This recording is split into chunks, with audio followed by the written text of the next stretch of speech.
The Shatner-WEEN celebration continues.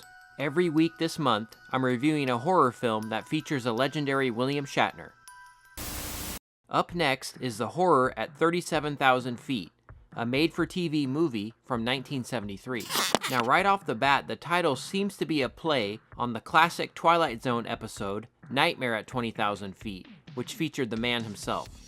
We open with our ensemble cast arriving at the airport, and we have a ton of familiar faces here, but I, of course, have to mention two people that appeared in Star Trek. We've got France Nguyen from Season 3 of the original series, and Paul Winfield from Star Trek II The Wrath of Khan and Season 5 of The Next Generation. So we meet our characters and get our first appearance from Shatner, looking as cool as ever. If the dog dies... Seriously, the dog better not die. Come to find out, Roy Thinnes from the classic series The Invaders has rented out the entire cargo bay of a jetliner in order to haul the remains of an ancient abbey. Now because of this, the plane is pretty sparsely populated, passenger-wise. And right away, strange things happen. The vehicle hauling the artifacts stalls. Good! What was that? Don't worry about it now. And a cold front enters the plane.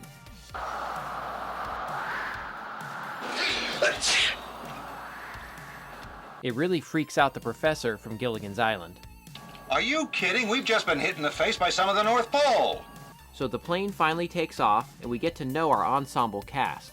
And as I mentioned earlier, it's quite an impressive cast here, including, among others, Chuck Connors from the 80s TV series Werewolf. He played the evil Scorzini in that show. Such a classic. We've also got Buddy Ebsen from the Beverly Hillbillies TV show, and all the other familiar faces. TV movies in the 1970s always had a great cast of actors, and this one is no exception. The air feels funny tonight. Feels very funny. Hey, lay off that, will you? You know how I hate flying. Well, I think she might be in the wrong profession then. Alright, let's talk about what really matters. The man himself. Shatner plays Paul Kovalik, an alcoholic ex-priest who's completely lost his faith. And once again, he's the highlight of the film. You know, this sounds a little off. Naturally. Closer to heaven, the more discordant.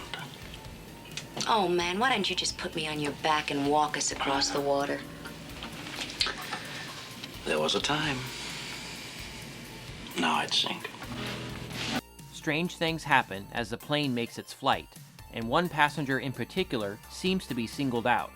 Is it serious? No, merely an hysterical episode of some sort. Huh, I have those every single day working retail.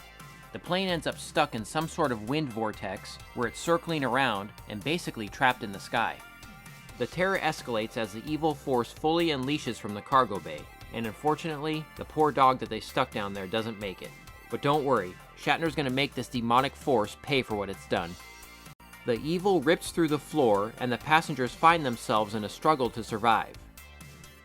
So I know I'm biased here, but Shatner is absolutely fantastic.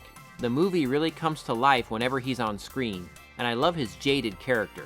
He spends pretty much the entire movie getting drunk, and when things really hit the fan, and the other characters panic, Shatner sets them straight. Who does this old bastard think he is, putting his hands on Shatner like that?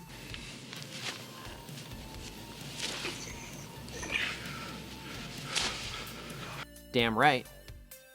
This is a really fun movie. I love films where characters are trapped, and what better setting is there than people trapped on a plane being haunted by a demon? The cast of TV legends is great, but again, Shatner steals the show and plays the most interesting character in the movie.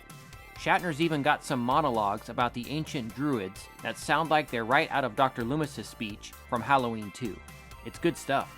And then those poor, ignorant savages would huddle around the light and smoke, pray for the dawn. At the first shaft of sunlight, demons go back to hell, or wherever it is they come from.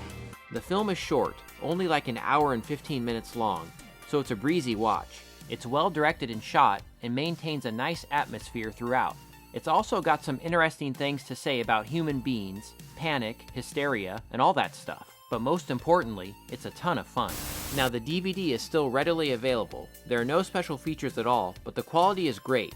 But I would love to see a special edition Blu-ray release of this one of these days.